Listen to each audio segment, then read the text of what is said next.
Subscribe कीजिए fact world YouTube channel को और प्रेस कीजिए इस बेल आइकन को ताकि आपको मिल सके हमारे लेटेस्ट वीडियो की अपडेट सबसे पहले।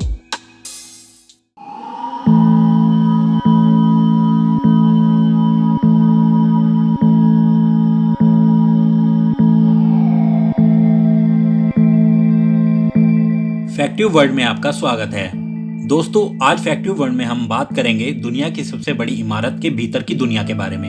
हम शुरू करें इससे पहले आप लोग हमारे चैनल फैक्टिव वर्ल्ड को सब्सक्राइब कर लें। दोस्तों, अमेरिकी कंपनी बोइंग के 747 को दुनिया का पहला जंबो जेट कहा जाता है। ये पहला विमान था जो एक साथ 400 या इससे ज्यादा लोगों को लेकर उड़ान भर सकता था। 1960 के दशक में जब बोइंग ने इस विमान को बनाने का फैसला किया तो इसके लिए विशाल कारखाने की भी जरूरत पड़ी। ऐसी फैक्ट्री जहां एक साथ कई जंबो जेट बनाए जा सके, और इस तरह से नींव पड़ी दुनिया की सबसे बड़ी इमारत की। पर सोचिए वो इमारत कितनी बड़ी होगी जहां एक साथ इतने बड़े विमान बनाए जाते थे। जरा अपनी कल्पना के घोड़े दौड़ाइए। तब तक हम आपको बोइंग 747 विमान बनाने का किस्सा सुनाते हैं। कंपनी ने ये जंबो जेट बनाने का काम सन 1967 में शुरू किया था। उस वक्त कंपनी के प्रमुख बिल एलन थे। बिल को महसूस हुआ कि इतना विशाल विमान बनाने के लिए बड़ी सी जगह भी चाहिए। बिल ने इसके लिए अमेरिका के कारोबारी शहर सिएटल के करीब एक जंगली ठिकाने को चुना।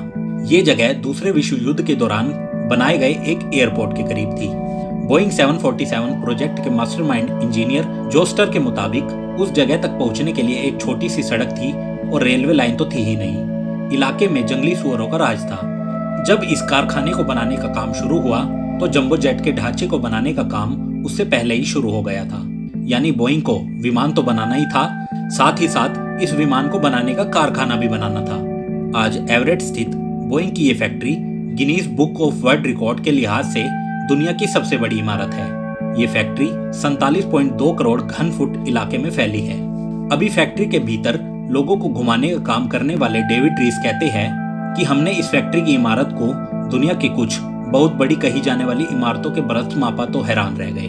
डेविड रीस कहते हैं, हमारे पास तुलना के लिए फ्रांस का वर्साइल पैलेस, वेटिकन शहर और डिज्नीलैंड जैसे ठिकाने हैं। इसमें इंग्लैंड के मशहूर वेम्बले स्टेडियम जैसे 13 स्टेडियम समा सकते हैं। एवरेट की इस विशाल फैक्ट्री में आज भी जंबो जेट बनाए जाते हैं। हालांकि उनकी तादाद बहुत कम हो गई है, बल्कि आज तो इस कारखाने में छोटे विमान जैसे 767, 777 और 787 बनाए जाते हैं। इस फैक्ट्री की प्रमुख इमारत 97.8 एकड़ में फैली हुई है।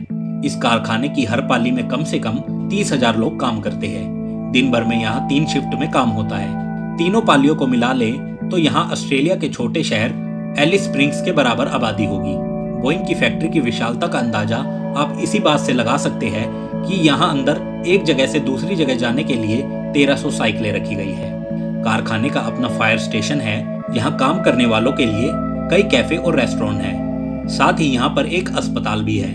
कारखाने में अनगिनत क्रेनें लगी हुई है जो भारी कल पुर्जे और सामान उठाकर सही जगह रखने और पहुंचाने का काम करती है। मजे की बात तो ये है कि इतने बड़े कारखाने में एक भी एयर कंडीशनर नहीं लगा। गर्मियों के दिन में यहाँ बहुत गर्मी पड़ने लगती है तो फैक्ट्री के विशाल दरवाजे खोल दिए जाते हैं ताकि ठंडी हवा अंदर आ सके। वहीं सर्दियों में यहाँ जलने वाले 10 लाख से ज्यादा बल्ब गर्माहट पहुंचाते हैं। सर्दी में यहाँ पर केवल एक स्वेटर या हल्का जैकेट पहनकर काम किया जा सकता है। कारखाने के बारे में एक अफवाह फैल गई थी कि ये इमारत इतनी ऊंची है कि बादलों को छूती है। हालांकि डेविड रीस इसे कोरी गप बताते हैं। रीस कहते हैं कि फैक्ट्री का माहौल वक्त के साथ बदलता रहता है।